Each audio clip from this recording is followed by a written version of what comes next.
Well, what's the crack? How are you getting on? You're all very welcome to episode 141 of Buckshot for Friday, the 24th of April, 2020. I'm speaking low as always. It's 2 o'clock in the morning. I just got finished 2 podcasts in a row, other people's podcasts, but sure, look it. And I'm just finished editing this one here. So I said, top and tail it, get it done, get it out in the morning. I'm going to put it up immediately. The Patreons, you will get it immediately ad-free. And it will be out in a couple of more hours for the general public, general release. My thanks, as always, to the Patreons. You fucking stepped it up, gang, and I'm getting some lovely messages and everything from people just keeping up the good stuff and everything else. As you may see, as Patreons, I'll be more active on it. I'm putting up because I've been recording these ones through Skype, and the raw footage, I'm just throwing it up there. If you want to watch the chat between two heads, you know, it's not the most high-def stuff, but that's Skype for you. But I think people are watching it, so they're all up. They'll be going up there. Each one of these will be going up there over the weekend. I have plenty of time on my hands this weekend because I'm minding the Bai herself is doing an online course for the entire weekend, so I'll have him strapped to my fucking neck while throwing up those videos for the Patreon people. So, of course, I thank you very much. Some people have ordered merch. I got a ping on my phone this morning that people have ordered merch. Fair play to you in your lockdown. Good on you. God bless you. So, of course, if it is your first time listening, there is a merch shop. There is a Patreon page to help contribute towards the podcast. I'm banging out a fairly regular amount of ones. I haven't done a Ramble Pod in a while. Probably about 2 weeks since I've done a Ramble Pod. But I've been filled in with Harden Up podcasts for myself and Owen. We hope to get done one, hopefully over the weekend. He has videos and stuff to be putting out. I have another Tom and Jerry show that I'll put out probably Monday, and I'm doing another podcast tomorrow with the reigning Fanny Flaps himself, Mickey Bartlett. Mickey Bartlett is coming back. Dave McSavage is lined up for next week as well. So good crack as a host. I've been kind of going with comedians as much as possible because they find it much easier to talk via Skype. When as a non-comedian, you gotta sometimes tease it out of people when you're face to face over a cup of tea and a couple of biscuits and whatnot. So it's been primarily comedians. Plus, I think people need an old giggle. So my thanks to everybody who's been messaging and contributing. If it is your first time listening, hit subscribe and also go over and find Harden Up podcast with Tom O'Mahony and Owen Colgan. Oh yeah, by the way, I'm Tom O'Mahony in case you're wondering. I think I've stopped introducing myself, have I? I think I have. I think I've stopped introducing myself. Jizz, it's in the fucking name's in the title. Somewhere. You'll find it. So, go ahead if you do feel like contributing to the show. A few people have messaged me and said, here's a one-off. So, there you go. Thank you very, very much. It's much appreciated. This is my full-time job at the minute, is trying to create content and doing supporting other people's podcasts by going on them and stuff like that. Jesus Christ, I barely come off the phone and Skype and Zoom this fucking week.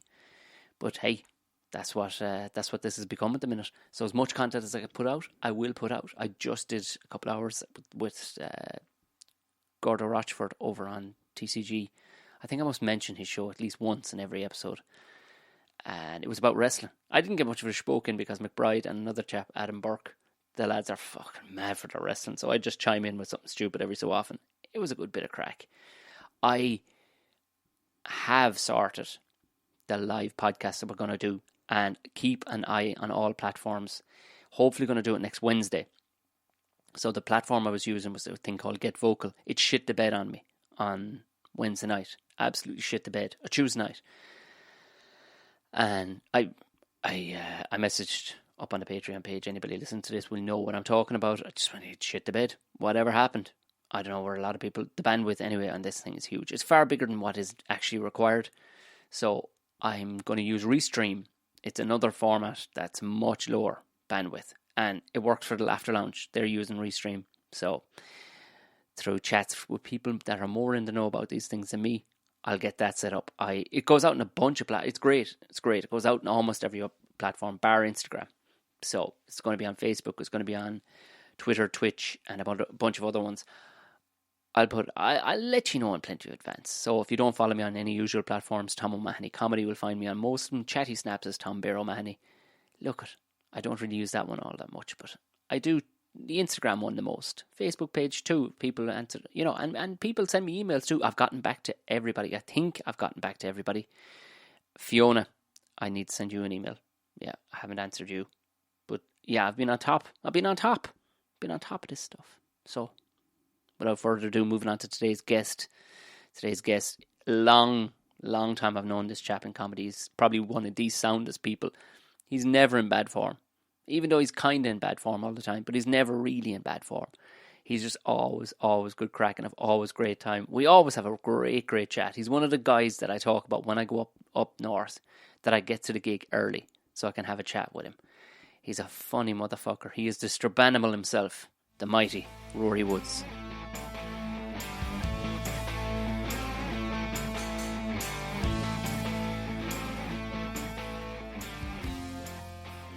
It depends where you are, though. If you're in Cork, man, that accent, you're off to the races. Yeah, for sure. But to be fair, I'd be a better comedian if I had a Cork accent. You know what I mean? That's live at the Apollo going, "Hello, well, bay." You know what I mean? Which is the worst. Does that even sound like Cork? I don't know. Even, who's Cork? Chris Kent be Cork. That's a big Cork City accent that he has, like. Yeah. There's worse than a Strabanaimal accent. There's worse fucking northern accents than the other one. Do you think my accent's bad? Do you think? No, yours is quite refined, actually. Yeah, just I'm educated. I have shoes, so... So I could be the mayor of Straban with shoes. This has actually started off in a great form. Normally you have to talk to people or whatever to get them going, but sure, I mean, you're off the fucking races. How are you keeping, Rory? I'm okay. How are you, man? I'm alright. We're kind of we live in isolation anyway. We're just outside Dublin. We live just in the countryside, so it's grand. Yeah. You've been social distancing since I've met you. Yeah. I mean, I've never been fond of people, to be honest. Yeah, it's not your bag at all. Do you still live in Strabane? No, I've been in Belfast now about 10 years. But I go home every so often to see the folks and stuff like that. But what am I going to do down there apart from take drugs? And I can do that here, so... It's funny, isn't it? Like, I still associate you with Strabane, and the amount of people that still go, so fair play to you for coming up. I'm living in Dublin 12 years. Where the fuck did you think I came from? You know what I mean? And these are people I meet on a regular basis, like club owners and stuff like that. Going, fair play to you for coming up. I'm like, what the fuck, man? Yeah, as if you won a competition to travel up or something. But and it gets to the point where you're fucking insulted and you're going, here, would you come on? I told you this the last time. It's not that I'm bothered that you think I came far. It's the fact that you didn't listen to me the last time you cunt, Yeah. It's so weird that, people compliment the fact that you can travel, where you're like, I have a car, so anywhere's possible. It's, do you know what I mean? It's like, I have what do you want? All the credit should go to the car, really, if you're going to give it all, the automotive industry.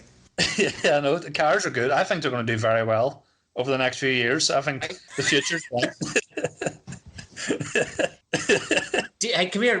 Before you moved did you move to Belfast for college first? Yeah, I moved to Belfast to do film studies at university because I really wanted to work in a shop. So, and fucking did too. So, fucking did. 7 years behind a till. And I was thinking about this recently. I was in that shop 7 years, didn't get a promotion ever. You know what I mean? You'd think I would have been a supervisor after a couple of years. Nah, not for me. Whose fault is that, Rory? It's probably me. You know what I mean? Just flinging Kiwis at customers probably didn't do me any favours, to be honest. I can't wait till you write that film, because obviously you were undercover for 7 years, just getting in character. I can't wait to see that film about the corner shop that you're going to write. Yeah. Plus, I was doing it in Belfast near halfway houses for aspiring junkies and stuff. Not aspiring junkies, but I want to be a junkie.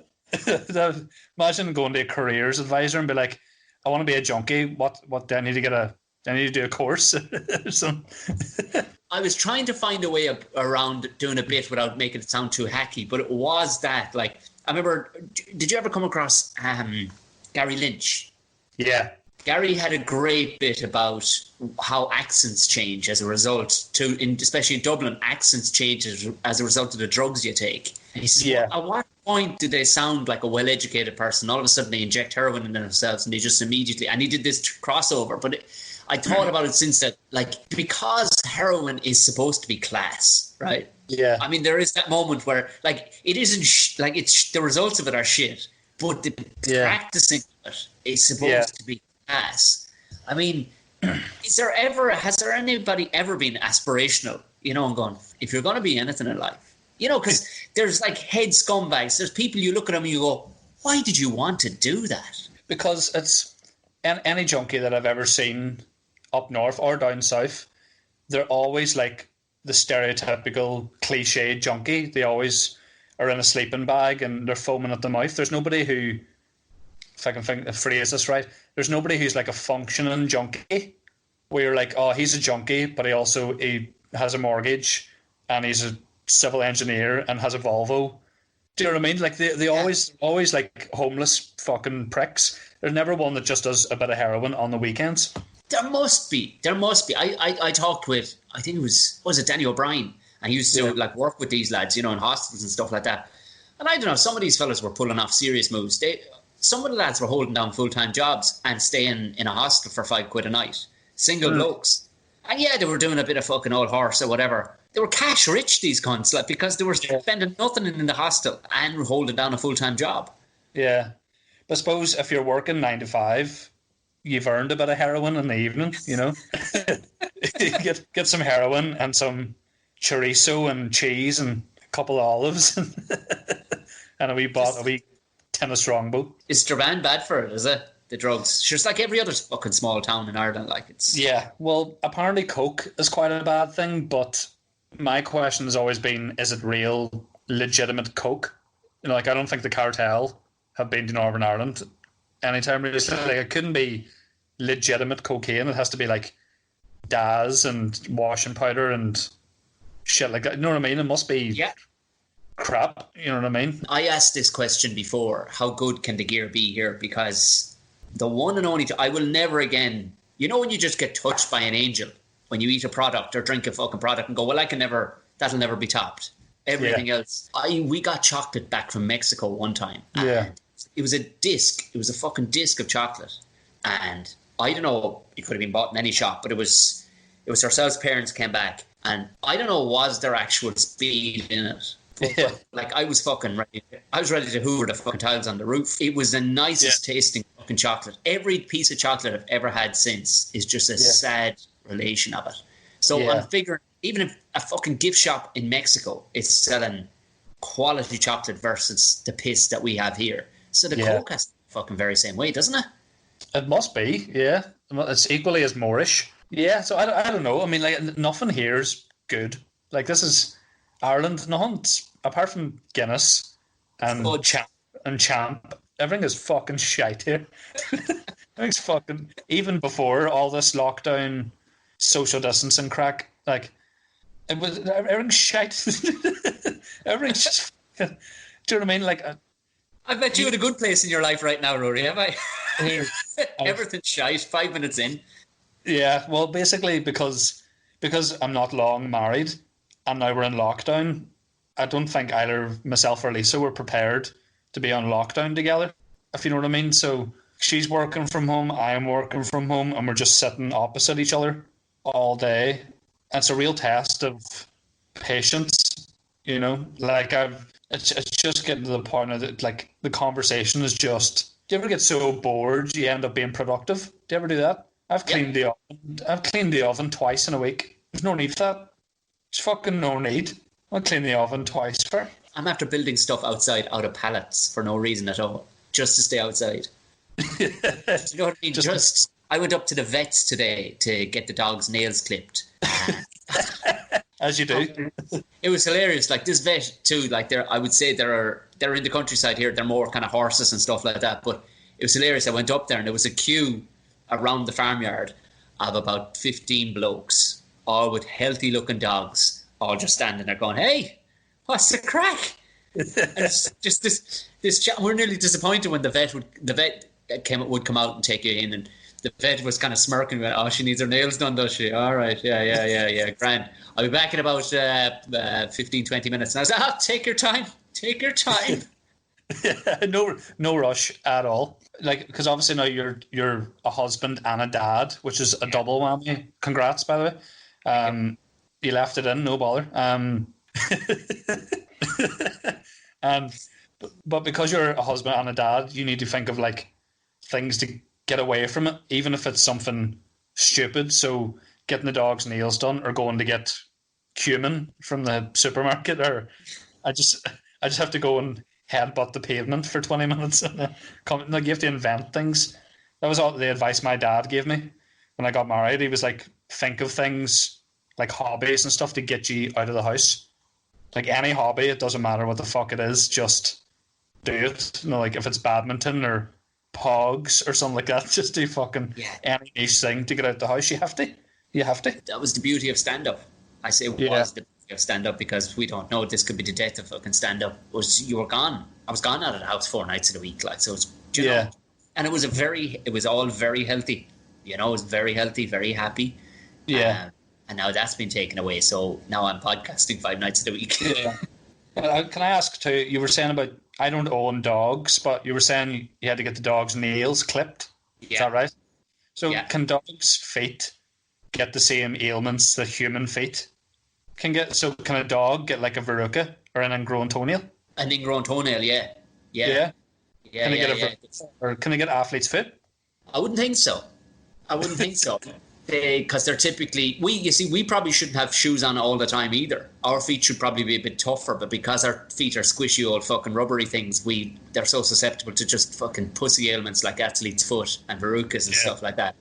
A dog really, it's not even a sideways, like our version of an ingrown toenail is such a pussy version. It's our toenail grows a little bit sideways and eats into our toe. Their nails will actually curl around and dig in like a knife into the pads of their paws. Yeah. So, fuck. Yeah. So, I mean, yes, a dog gets similar ailments to us, but it should be phrased, do we get similar ailments to a dog's foot? Yeah. I don't think a dog can get tennis elbow, can it? Some of the fucking excuses of dogs that were up there today, I would imagine. Yeah. Like one dog definitely had Tourette's or something. Like, but then it's hard to tell, because a lot of these animals, I'm guessing, haven't been out of proximity from, you know, of the house in a long time. Like, that must be weird, particularly like out in the country where they're used to be able to roam about. You can take them for a walk, but you can't really do much more, can you? Well, I mean, we don't typically have to go, like, we can just take the dog out the back fields. But if you want to take the dog to a designated fucking place, you got to drive well beyond your 2 kilometers range. You know what I mean? Like, park the car up, then and it's such a faux thing to do. Like, it's like, let's go pretend we're in the wild by driving to a designated footpath of the area. Yeah. Whereas instead, in fairness, there's fields behind the house, so, you know. Yeah. Just have a picnic out the back, basically. The dog kind of sorts herself out. There's fucking birds and pheasants galore that drive her crazy, so she gets her cardio in plenty times. It's me who's turning into a fucking piece of shit. Yeah. Are you finding there's just not a lot of free time, weirdly, even though you're in lockdown, because of the newborn baby and stuff? Is that taking up everything? Like, I don't know how... Like, I see friends of mine who are on Instagram and stuff. You could see they're going out of their bin because they live in a pre-prescribed kind of environment. They don't have... Maybe they're not even in a relationship, or have a fucking dog, or have a cat or a budgie. They have nothing, no responsibilities outside. So you can see them, they just don't get out of pajamas from one end of the day to the other. They're probably in the same business as me, so they don't have any work on the go at the minute. So they're going out of their bin. But I've just been inventing things. Like I said, there's a building site up the road. I got a load of pallets of a bloke. I quite literally, a thing popped up on YouTube where this Welsh guy was building things out of pallets. I went, I'm doing that. What are you thinking about? I've built raised beds for herself. Yeah. So she's gone crazy on the raised beds. But I've built...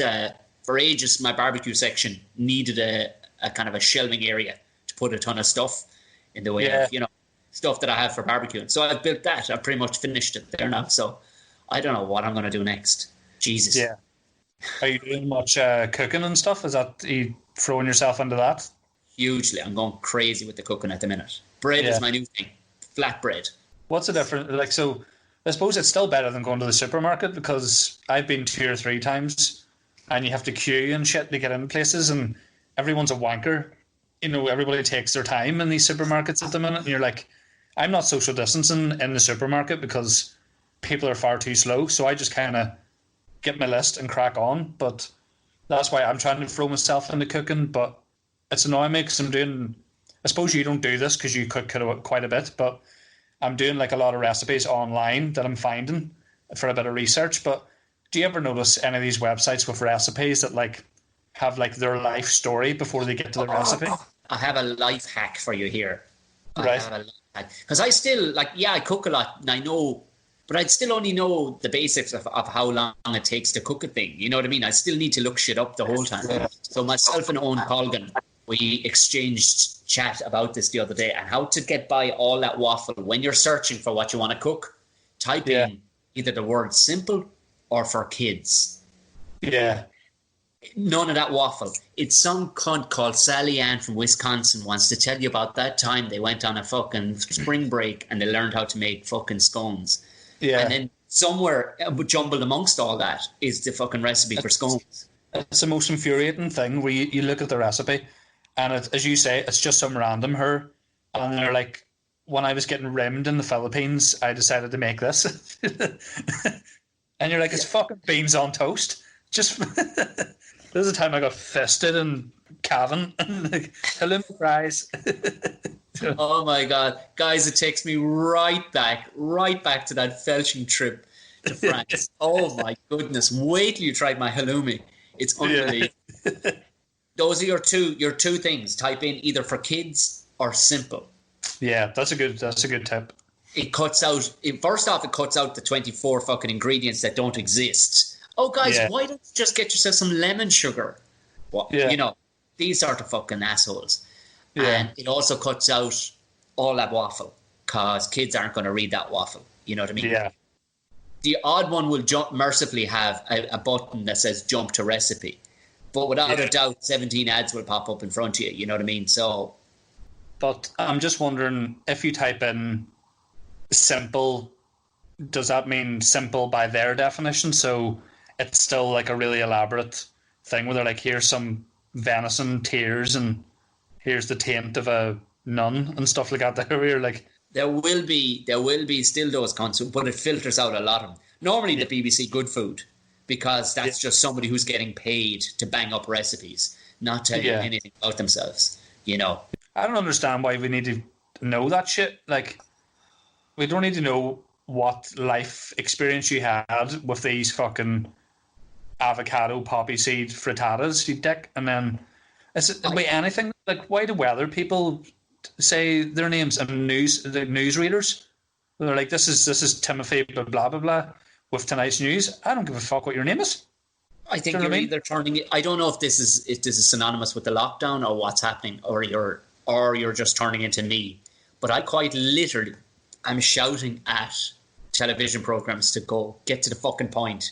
You know, like these Channel 4 documentaries, which are great, they're well and everything, but they, after the break, they'll immediately cut back, give you the fucking 2.5 minute synopsis that they gave just prior to the break. Yeah. I'm actually shouting at the fucking, and I know people have to fill the time. I know, because but like, if we can't talk continuously for whatever length of time, if it gets to ever a point between you and me that we're at a stage where it's just absolute fucking the same thing being said over and over again, we'll end the podcast and people are getting a 14-minute podcast. Yeah, exactly. It's so weird about how they keep stressing, you know, social distancing and washing your hands as if these are fucking new fads. We're like, most people did that, and I wash my hands anyway. I don't know if you ever did that, but prior to this, I used to do it all the time. I wash my dick as well all the time. I use a wire brush on my flute. Yeah, did a Brillo pad and just I let it steep in the sink. You know, the way we're talking about, like, that you have just at the beginning, that you have a nice accent, you know what I mean, because you're educated or whatever, but you're a self-aware person, so you have been social distancing for a long time, in that you don't stand up on people's fucking grill. Those same mouth-breathing cunts that walk around and bang into you in shops, you know those people? Yeah. I think that's who this is for. Stop being a dozy cunt. Yeah. And these people that bump into you all the time, the only time they stop is at the fucking front door or at the top of the escalator or somewhere fucking awkward. They just have the ability to find the one spot where you're like, get the fuck out of my way, please. And they always stand in the worst places, and there's always a gathering of them, and they always have like the menopause and shit like that, and they're just standing chatting bollocks. They have this incredible ability to pick the worst place to stand, so they're either bumping into you or getting in your way without moving. It's fucking weird, man. Like, this is where social distancing, and you were talking about in shops where you just won't wait around for people, but I was in a Lidl the other day, or an Aldi, I can't remember, and there was two traveller women, and they'd abandoned both their trolleys, blocking the entire aisle. Yeah. And now I can't go by because they're there or whatever, and they're just both rooting in two different fucking freezers, and they're just chatting back and forth. Have we got burgers? Have we got? And 9 times out of 10, you don't want to provoke a traveller woman. You don't, because there is no shame. They will tops off fight you in anywhere. Yeah. But I just couldn't. I snapped after about 15 seconds. I was like, can one of you move one of those, please? Please. And there must have been a look in my face that said, all right, that man will batter us to death with that fucking chicken. Do you know, there was a mutual respect. They kind of looked at me like, not out of the inbuilt politeness or anything like that. It looked like, oh, that man will fight us. He'll fight us. Yeah. It just something cracked in my brain, because about 14 different people had done it. In fairness, it wasn't all on them. About 14 different people, they just abandoned the trolley sideways in the middle of the aisle. And you're like, do I kick it? Do I just kick it out of the fucking way? Yeah, I think once one person does it, it's like dominoes. It just keeps going then. But at least if you're in somewhere like Lidl or Aldi, you can start a fight no problem, because all you have to do is go to the centre aisle at the back with all the random shite. Do they have that in Aldi?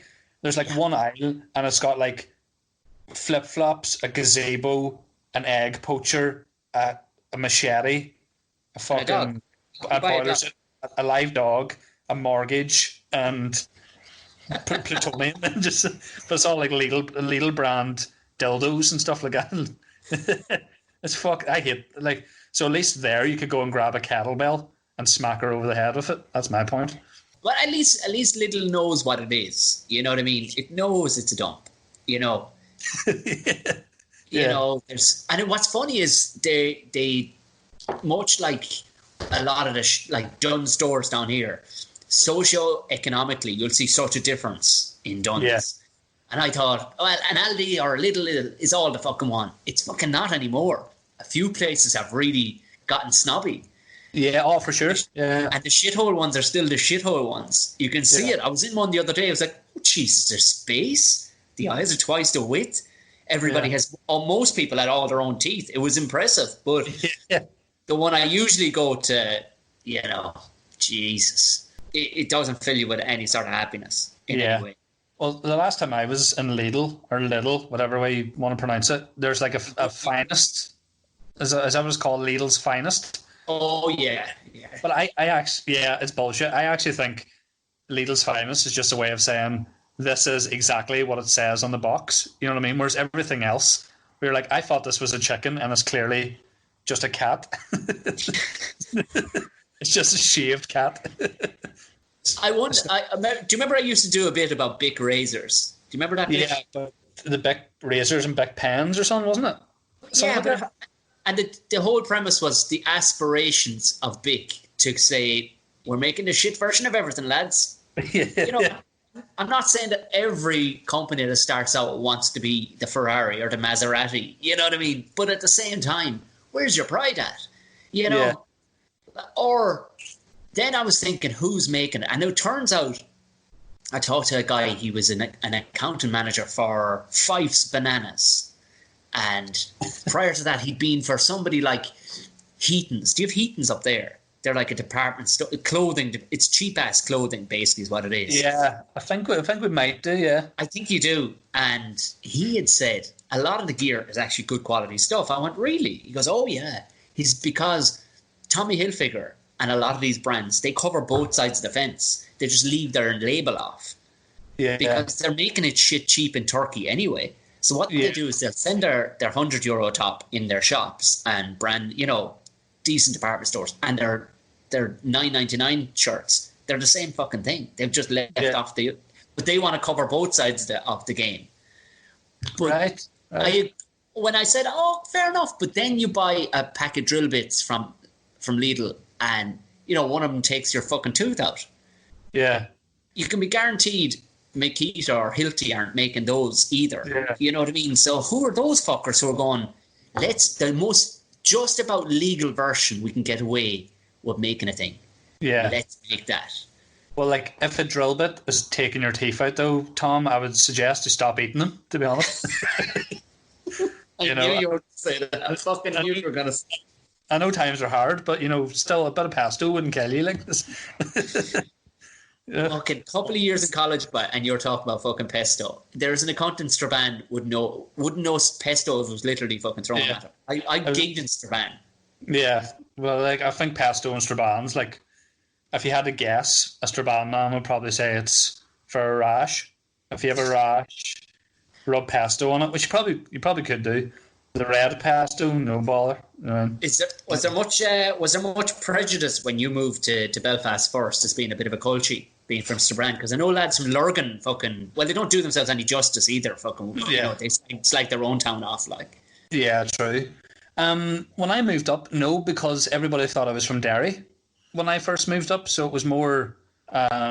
Just a lot of lads were saying, "Are you from Derry?" Which is bad enough. But then when you say you're from Strabane, that's like getting kicked in the balls again. Do you know what I mean? It's but no, I never, because I was never much of a culture anyway. You know what I mean? But no, I was lucky enough not to get too much. Nobody gives a fuck. You know what I mean? Like, no one cares, man. The Strabane thing people just kind of stay away from me, if anything. You know what I mean? No one slags you because they're just like, oh, we could end up being hurt from lads wearing balaclavas quite soon. Not really.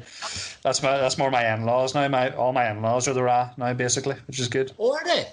Oh, yeah, all of them. Like, Lisa's ma makes lasagna for the Ra, and I miss it. Do you remember? I don't know if this was a phrase down south, but do you remember the phrase her whole family's in the Ra? Do you remember that? People would say, familiar, yeah. Yeah, but I was just thinking, so the whole family, so Auntie Rita's knitting cardigans for the Ra and sewing up the balaclavas, and like everybody in the family is doing something. We bouncy castle enough for the Ra youth and stuff like that. It has to have a cause, though, isn't it? Yeah. Would you say the gig you did for me in Strabane would go down as one of the most mental, even now, in a good way? I've told it so many times as a description of sometimes there's comedy gold. When people ask me about comedy gold, when a thing happens that you can go totally Patrice O'Neill on a situation, and 2 times as a perfect example where you don't have to say anything and the situation is amazing. Yeah. And one of the times was I was gigging in Jobstown for Joe Dowling. Fucking wild place. You know what I mean? Yeah. Fucking owl ones drinking, buckets of Buckfast. Yeah. No law. Absolutely no law. There's lads walking around with lurchers. It's just mental. I used to do a bit about seeing my own walk for the first time. And I said, have you ever seen your own walk? And your average person would go, I don't know. What? No. And a guy, it's just a throwaway question because people go, no. Yeah. And I say, it's like your own voice. But as I just said that, have you ever seen your own walk? Billy de Gorsey's brother, Billy was running the gig as well, was sitting in the front row in a wheelchair. And he just looked at me, and just at the perfect, perfect volume, he just went, no. Nope. and not in a snotty way, not in a, hey, the fuck, He just said it with such clarity. And he picked a spot in the sentence too where I'd gone silent, and it was just and I turned, I looked, and the only way of dealing with the situation was, I think his name is Graham. I said, Graham, and everybody in the room knew, what did you just say? And he went, I said, no. And the place was, it went deaf jam. Because these were wild people to start with. You know what I mean? Fucking wild fuckers. Yeah. The place went, no! Like, we're talking drop the mic, walk away, get in your car, drive up the road, and come back an hour later and go, think about that. Doing the gig for you in that nightclub. Yeah. Where a guy got up to go to the Jacks and was locked drunk. Yeah. At a moment, his foot got caught in the stool as he was getting away to go to the Jacks because he was trying to stay down, hunched down. But whatever way he fell on his arse, the stool flipped over and landed right in his cock. And it was like it feels like 10 minutes. It was probably like 45 seconds of just having to nod to that situation every so often.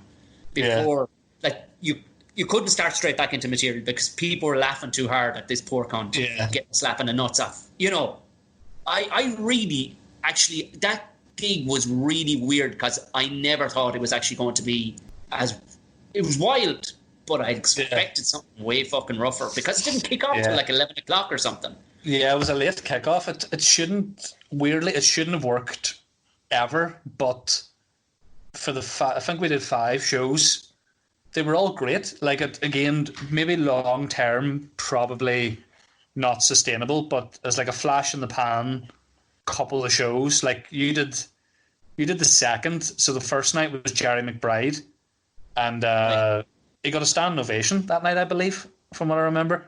It was Jerry, then yourself, then it was Sean Hegarty, and then Mickey, and then Colin.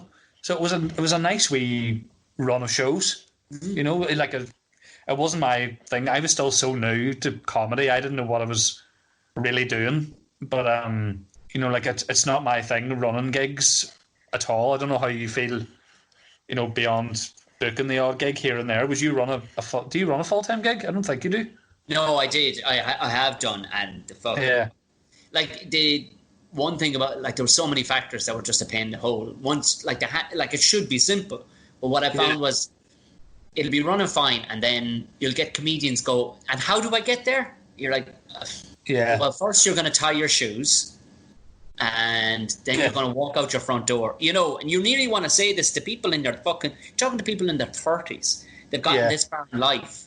I know what you're asking. You're asking, can you be collected by somebody? Get straight to the fucking point and ask me that question. And I'll tell you no. There's nothing else happening here. I've offered you, you know. Or the ruination of it. I was willing to put up with that, but the 2 or 3 gigs I ran, it was always the publicans. They took it into the ground with greed.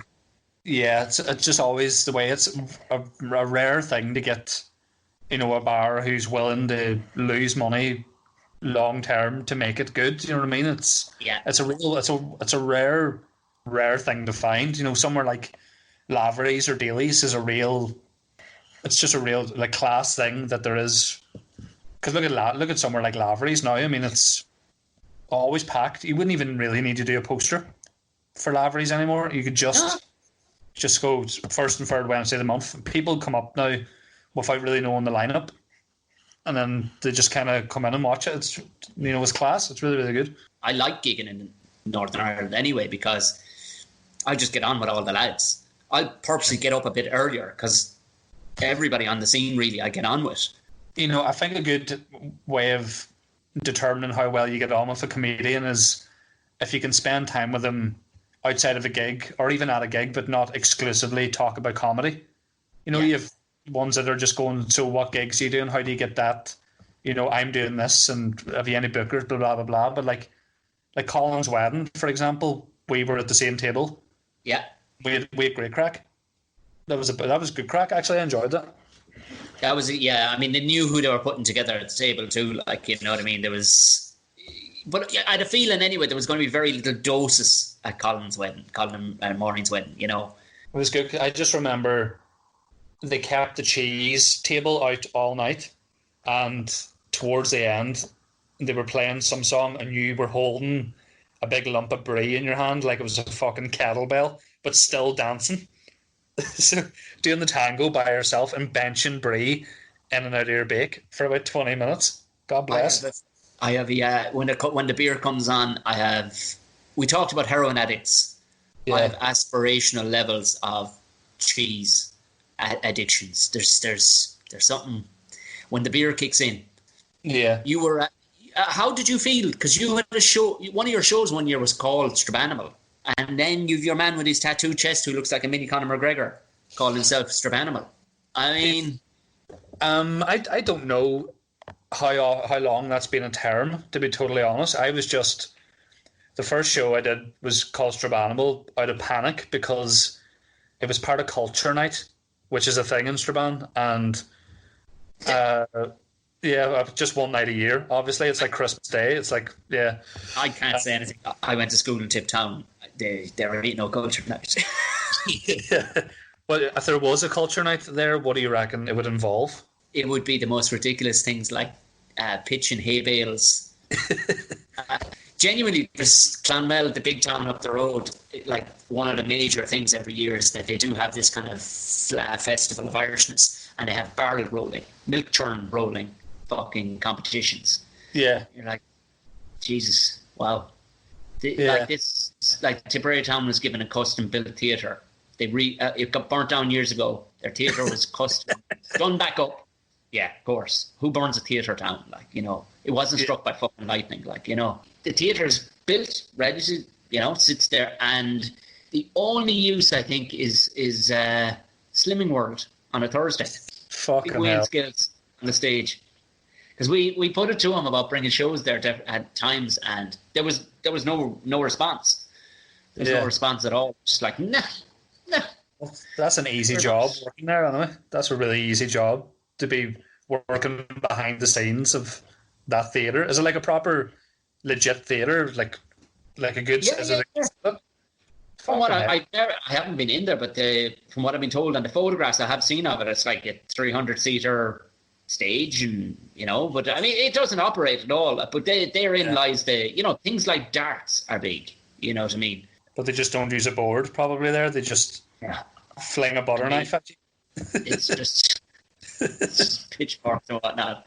I'm doing it injustice, but I think the people would go for it if it was peddled right. But it's another place that just left it down. All the towns around it have done really fucking well because it's medieval towns and stuff. They've got castles, but like a place like Tipperary, sitting in one of the most picturesque places in the world, and one of the most famous town names in the world, and they let all the American tourists drive right by it. They drive from, they drive right by it, and they just see a signpost, and that's it. But again, nobody is taken by the scruff of the neck. So I do when you see these small towns, Central Ireland towns that have done well for themselves, you're kind of going.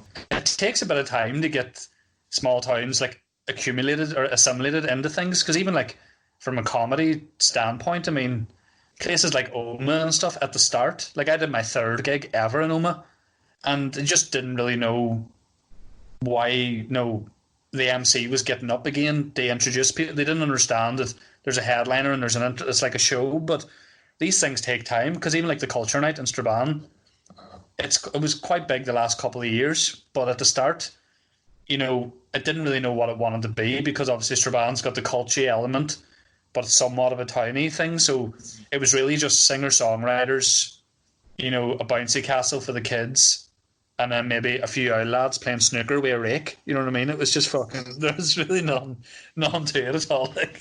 It's true, and all going back to publicans again, they'll give you a night. A Tuesday. Would a Tuesday do you? And you're talking about a town maybe 3,000 people. You're like, no, you gotta give me a Saturday night. You gotta give me a Saturday, and that's where Daly's was on. The last gig I did in Daly's, it was before they kind of moved. The lads moved up the road. Connor, I don't know, was Christy involved, but they moved up the road to another place.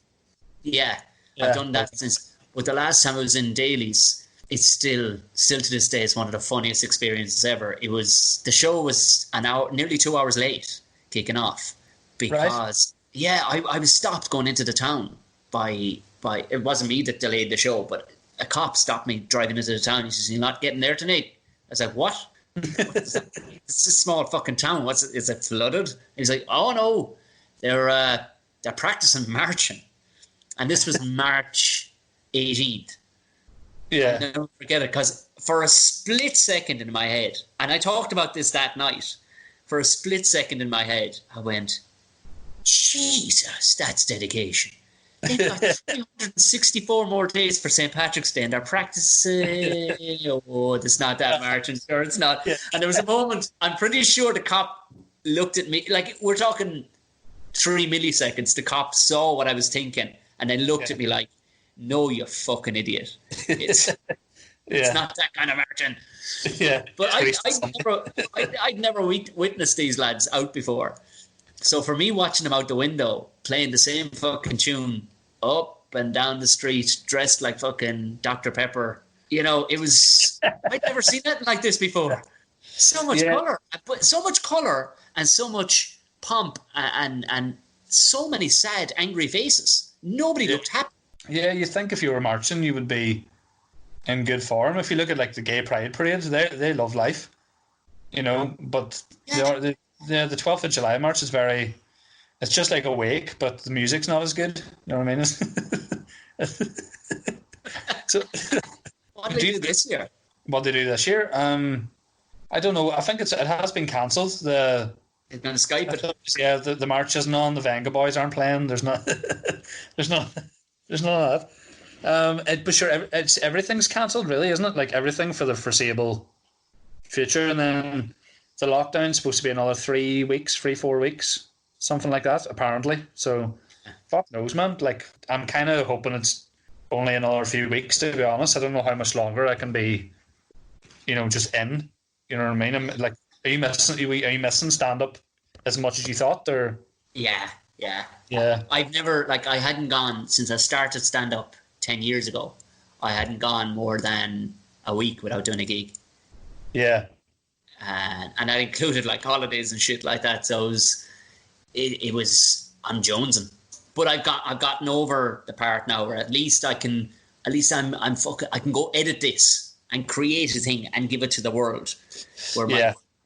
And people would call that, oh, you're creative. No, it's my fucking craving for humanity to fucking look at what I've done. I know what it is. Yeah. Listen to me talk about pesto for an hour and a half. You know what I mean? There you go.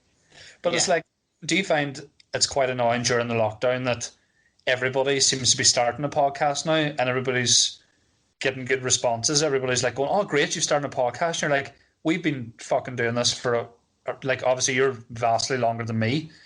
But, some people start a podcast today, everybody's going mad, going fair play. And like, here, I've been chatting shite to myself in my shed for about a year now and no one gives a fuck. You know what I mean? That's weird. Everybody's doing... I kind of took the hipster fucking high ground in my head. I'm like, well, starting a podcast, are you? That's cute. Yeah. We'll see how long it lasts. Everybody's being creative during the lockdown, but after a while, you're just like it's like a New Year's resolution all over again. It's like that. You know what I mean? Where everybody's going, I'm going to be a ventriloquist, or I'm going to learn mime or some shit like that. You're like, oh, fuck up. When this is all done, you won't do any of that. Fucking knitting fucking programs, their fucking Babbel fucking app is going to fucking absolutely die a death. They're going to bolt. If they said, Tom, you cannot leave the house till fucking January 1st next year, then I could wrap my head around going, okay, well, I'll learn a thing. But because we don't really know, I couldn't live with myself if I learned 1/4 French and then went, well, because I ain't fucking learning it as soon as they open the gates again. Yeah. So I couldn't. So and that's my excuse for being a bit of a lazy cunt too. So. Yeah.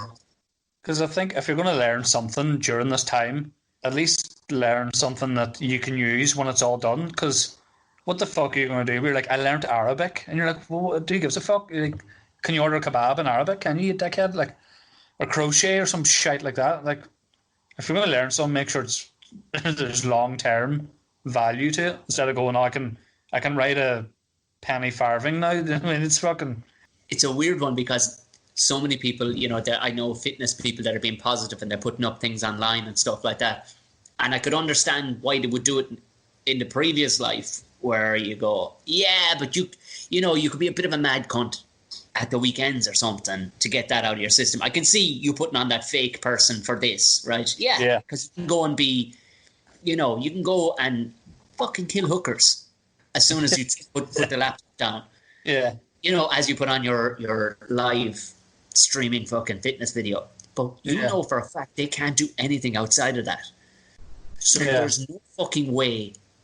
They're either psychotic, continuously put on this happy act, because you know they're not venting it outside the house. So they're either psychos or completely fucking delusional.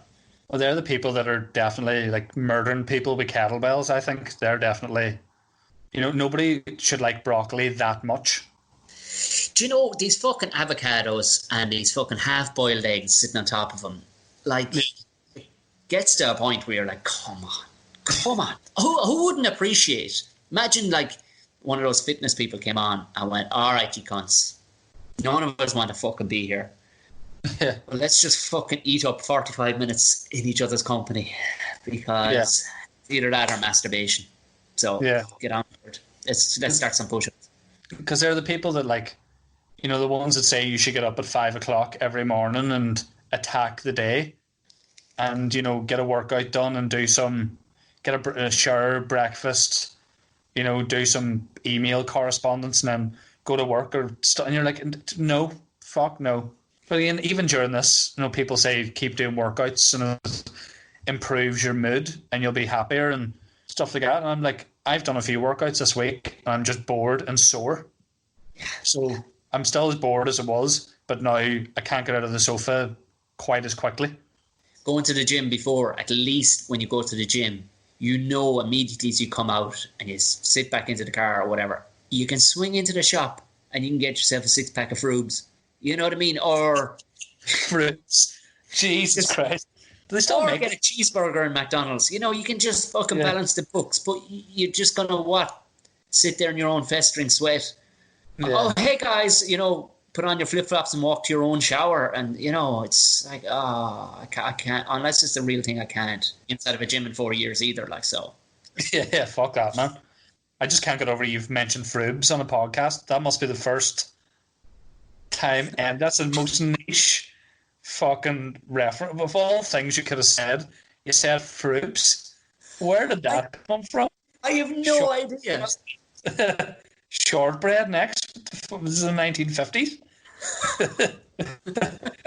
Here's another random one from your. Did you ever have to sell Complan to old ladies? What's it? What is it? Complan. It's kind of like Ovaltine. I don't believe so. I think it's like a malty drink that puts old people to sleep. Right. I think I've heard of it, but I don't think we sold it in the shop. That is now I'm being really niche. Yeah, that is quite niche. What do you say it's called? Opaltine? Did you say? There's two. There's one called Ovaltine, and there's another one called Complan. And it's just a way of knocking out pensioners? Pretty much, yeah. It's a malt flavoured drink. Whatever a malt flavoured fucking drink is, I don't know, but... How long have you had your podcast on the go? This week will be the 38th episode or something like that. It's a weekly thing, but I took a break. I say I took a break. My equipment was shite at the start, so I kind of got fucked off with it, whereas now I've kind of upgraded it a wee bit. But it's keeping me somewhat sane at the minute. It's just, they've all been just me as well, which, from your solo podcasts is very hard to get used to. I don't think people realise that it's very hard to talk to yourself for an hour and a half every week. Do you know what I mean? So it's taken me 20-ish episodes to get used to that first, It's a very weird concept when you think about it too. Like who I in my head, like I didn't plan it out properly. I should have, maybe, I don't know. But in my head, I was talking to people. Because if I just utterly talk to myself, there'd be no end to sentences or anything, just... Yeah. I'd meander off into the fucking abyss. And then after a while, then I started to actually make a couple of notes and go, okay, Tom, you better... Because people won't be able to track this at all. Like, they'll just... Unless it's a psychologist going, okay, children, gather around. You want to hear what a fucking lunatic sounds like? Yeah, because you have people that say, oh, I just wing it and I press record and chat for an hour, but it's the same in stand-up where they're like, oh, I don't actually write anything and I just wing it. And you're going, well, you might get the odd bit of luck where it works, but long term, you can't do that. Like, I mean, when I do mine, I just have a list of stuff that I want to talk about, but I don't plan jokes or anything, but I always know where I'm going to start and where I'm going to end in the podcast, if that makes sense. and allow tangents and stuff, but you need somewhere to come back to. Otherwise, you've just talked about Frubes for 2 hours and then Brexit, and then you've went to see you next week. And I also think, like, even if you were able to talk ad nauseum, like, about complete horse shit, I don't think people are going to go with you on it. They'll go, because people like structure in some sort, in some vein anyway. They like a bit of structure, like. Because it's so weird that, like, some people think it's better to do shorter podcasts, like half an hour, but then some people are like, no, I want at least an hour, hour and a half, even if it's just solo podcasts. It's weird that it's hard to know what people want sometimes. But do you go the other side of it then? You take somebody like, have you listened to those conspiracy guys? Not yet, no, they're on my list, but I haven't got around to it. You'd like it. It's a guy called Gordo Rochford. And he calls it those because it was two guys that started out and then one guy dropped off. But he still always has a bunch of people in with him. But the last one I did with him, we sat for just over 8 hours. Now, he edited it down to like 5.5 hours. But they're deep dives. They're deep dives. He has monstrous work put into them. Like, talk about structure, phenomenal levels of structure, but keeping it light throughout then, like with a bit of crack. Yeah. There's only so much lightness you can do in a Jimmy Savile episode too, but it's very weird. But even like when you see videos, or even you hear about people like Chappelle or Tommy Tiernan doing like 6-hour stand-up sets, and you're just going, how the fuck? How do you do that? Like, that's weird to me. Like that people can do that. But at the same time, like, you got to call a spade too, and there's only the odd time somebody will be honest about it. But if Tiernan, say, was unknown, there's no fucking way he would get the time on the ball to do 6 hours. Like, if you had adoration, like, I've seen people, fucking make him and bring him gifts to gigs. Like, adoration, godlike adoration, that will sit there as he fucking reads the news and coach. Nobody could. No, I'm not saying Tiernan isn't a genius. But, and the same with Chappelle. His last special he did in the jumpsuit, I don't think was that fucking special at all. There was a lot of his stuff it's been fucking done by other people, which is strange because he's normally really fucking amazing. But again, he'll get he could do a 10-hour set and people go, oh my god, and he turned around and did another one the following night. Yeah, he's probably going to potentially make 100,000 out of that set. I'd talk for fucking 10 hours if I thought I was going to make 100,000 out of it. And on top of that, the waffle you can get away with when you're that big of a name and the whole room is people that think you're amazing. There's no convincing them. It's weird because stand-up gets harder as it goes along, I think, once you start doing longer sets. And then if you get serious fame, there's that element where it's easy because people have paid to see and go to an arena and they want to laugh. But I don't know. Yeah, there is that sort of element where it's still very hard work, but the amount of leeway you have because you're playing an arena or 1,000-seat theatre or above, because you're famous and you're on TV or whatever, is mad. Yeah, I opened for Tom Stade around the UK, was it 2 years ago? And we did one particular night, there was like 500 people. And he was kind of giving out to me that I was ripping through my material. But I was like, I'm actually slowing it down a bit because as the rooms get bigger, laughs take longer to get through and stuff. He goes, no, Tom. Oh, okay. He was saying, he goes, what you would do, he says, what you would do, he was saying in the long term, he says, what you're doing with your jokes, he says, you're putting such a fast pace on them. I said, but that's how I talk. He goes, I know. But what I'm saying is, your 10-minute bit that you had there on whatever it was, he goes, I would knock 25 minutes out of that because he would repeat himself 4 or 5 times to really nail home each point he was trying to make throughout it. Right. He would go back to the audience and then he would, and I went, but that's not me. That's... But he was honest about it. He'd write an hour in what it would take me to cram in as many words, 15 minutes, 20 minutes, which was a bit of a sickener. I know that, but what it was is the rooms were full of people that thought he was a fucking legend. Yeah. Do you get? He walks on a stage and he's opening 2 minutes. It's him just standing there like Jesus. Literally standing there like Jesus. People are giving a standing ovation before he even says hello.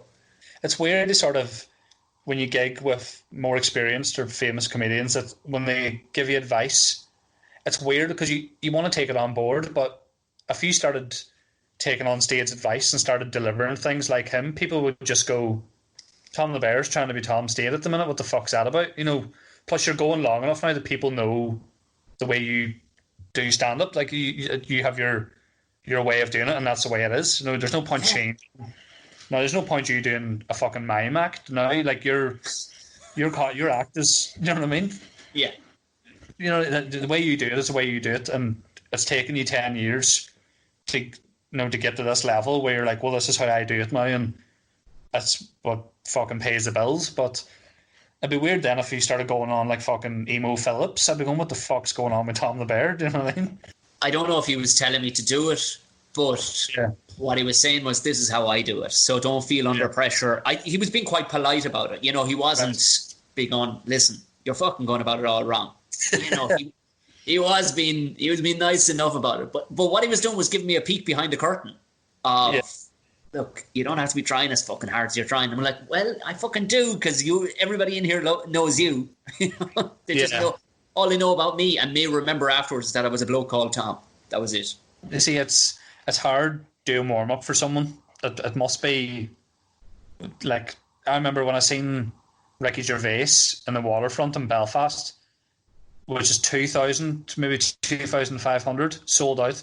Me and Aaron McCann went, and the support act was on, and there was maybe 300 people spread out over the course of the room. And it just like, because you'd assume if you got a call now saying you're opening for Gervais on his next tour, you'd be over the moon. But then you realise that you're like, now the fucking work starts. Yeah. You know, that guy, I can't remember his name, but that must have been a real hard night's graft, you know, to be in a new city in a half-filled auditorium in front of sort of like ahead of Gervais, who's, you know what I mean? It must be difficult, like. Well, one of the soundest moves I've ever seen. Actually, that night in Liverpool we played to 500, they did a very cool thing. They got on huge neon screen behind me. They had my name and my Twitter handle. And I was amazed, and I not once did I look backwards to see it in the 25 minutes I was there. So, but immediately afterwards, I got a ton of Twitter followers. I was like, "Fuck me, they're quick in Liverpool." But it was from that or whatever. But the coolest thing I saw was, do you know Abandaman? I know of him. Yeah. Yeah. He'd always have somebody with him, but it's Rob, and basically he does rap comedy. And he's very brilliant. One night opening for them in Dublin, they had my picture, because they were using a projector, and then my picture projecting onto the wall of the yoke, and they said, tonight's opening act is Tom O'Mahony. So when I walked out on stage, you could genuinely feel, normally you're walking on stage and you're fucking trudging through fucking mud, kind of going, hey, I'm not them, I'll be out here for a little bit, is that okay? Apologetically. But by the time they announced me on stage and I walked on, they were like, well, we know who it is now. And they said it was Mickey Flanagan did it for them when they opened for him around the UK. Right. He had opened, I don't know who he'd opened for, and it was just one nightmare night after another, because you're going on and it's like, oh, for fuck's sake. Let's say he was open, I don't know who he was opening for, but say he was opening for fucking John Bishop. They were going, it's the disappointment level that people have for a second, and you got to win them back to stay out of their fucking way, But it was a very cool move by both him and what the lads did for me then as well. I thought, that's cool to pass that on. Like, I think the worst thing that can be done about stuff like that is, and I've seen like arenas do this in big auditoriums. They put up the stage times, so they'll say like Doors 7, 7:30, support act Tom O'Mahony. And then so people know when the headline act's going on, and they arrive 10 minutes before, pint, pish, seat sort of thing. So I think that, even for bands and stuff, that must be a fucking pain in the hole too. Like when people are going, I'm not going to see the support act, fuck that. The lads opened for Abandaman, they opened for Ed Sheeran, because Ed Sheeran just loved the fact that they were able to do improvised comedy and these huge big arenas he was playing. Yeah. But of course, he would try to be polite by announcing him on stage every night.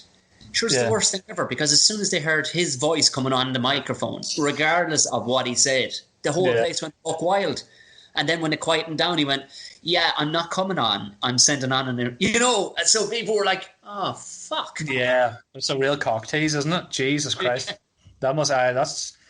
It's hard, you know what I mean? Because you think of like, you know, the support acts from a few years ago could end up being massive. Because I remember Chris Ramsey, he opened for Al Murray back in the day. And now Chris Ramsey's kind of got a serious profile. And then the first time I saw Kevin Bridges in the Odyssey Arena, Ramesh Ranganathan opened for him. You know what I mean? Nice. And obviously now he's literally everywhere. So it's difficult to go, let's not see the support act, but you never know.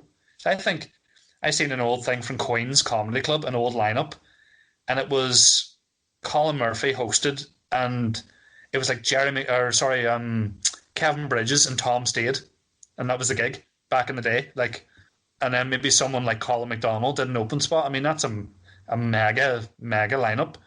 But obviously back then you wouldn't have known that Bridges was going to be an arena act and stage doing like theatre tours and stuff. It's fucking pain. I hate it, man. Fuck a shit. I'm glad lockdown. I know, I was getting sickened with you talking up all these cunts. Fuck 'em. Fuck us. I'm going to be a ventriloquist. Let's do it. Do you know what? I'm going to be Emo Phillips. Fuck this. Yeah. I just eat Frubes for an hour on stage. Just rub Frubes on your dick and just and talk about anything you did about a pallet. Eric, come here. Tell me this. Where should people follow you to find? Is it Woodstock? Is it? Woodstock, yeah. It's on SoundCloud, Spotify, Apple Podcasts. Just get me on Instagram and Facebook, and I ask for questions every week, and I put up the links now every week too. So my social media is Ruairi Woods Comedy. Very original. We could have talked for about fucking 4 hours. But, easily, yeah. Just therapeutically, just turned off the recording here and just talked for hours and hours. Yeah. Can I call you again tomorrow night? Yes, absolutely. I'll probably be on the toilet, but yeah, let's do it. I suppose you have a child now, and that's slightly more important than me, if not a good more important. You know, whoa. Which is fine. Hey, it's fine. It's cool. Whatever. I mean, you know, dry your eyes. Christ almighty. Yeah. Yeah, I'm not joking. You're not. Yeah. No, I'm fucked off. But I'm going mad here in lockdown. I'm going mad. If you don't post me some Frubes as an apology, I'm going to burn the place down. I'm going to get you some fucking Ovaltine just to put you to sleep, because you're old like me now. So yeah, and I'm going to burn that theatre in Tipperary down just to fuck you off. No, that's fine. Yeah. Well, you're all right. You don't need Slimming World anyway. So yeah. Ruairi Woods, thank you very, very much. Yeah, you're very welcome. Thanks for having me on. Appreciate it. Thanks a million again to Rory. Like I said, follow him on all the usual platforms. His podcast is called Woods Talk. Said quickly, it's Woodstock. Very, very smart, these lads up there neck of the woods with their wordplay. Woods Talk. So go find that. Mighty crack. He'll be back gigging again. As soon as this shit passes over, he'll be back gigging again. My thanks to everybody who got this far in the podcast. Hit subscribe if you haven't on whatever platform you're on. I don't normally have to name them, because if you're listening at all, you're listening on a fucking platform. So hit subscribe. SoundCloud is about the only one that I will not pay for. It's a pile of shite. Anybody thinking of starting a podcast, don't bother. Not with SoundCloud. But they do pop up there, and they'll stay up there for about a week. But look it, fuck it. It's not really worth talking about. There is a merch shop on the Patreon page. Go ahead, give them a fucking lash. Give them a lash. You get something out of it. Like I said, the Patreons, you're going to get the videos. The merch people, you'll get merch. But you get stuff earlier. You get stuff exclusive and all the rest of it. So there's a bunch more videos that I took on the GoPro before. So if Carl Donnelly's one to go up, I have Eric Lawler's video to go up. I have a bunch of videos that I took before that I never had the time to go about fucking sorting out. And they will be going up for all the Patreons over the next week. So there's stuff there just to wet your beak if you do want to contribute towards the podcast. Right, that's it now. That's it, gang. Go on away. Enjoy the weekend. Stay safe, wash your hands, and bless yourself when you go out the door. Good luck.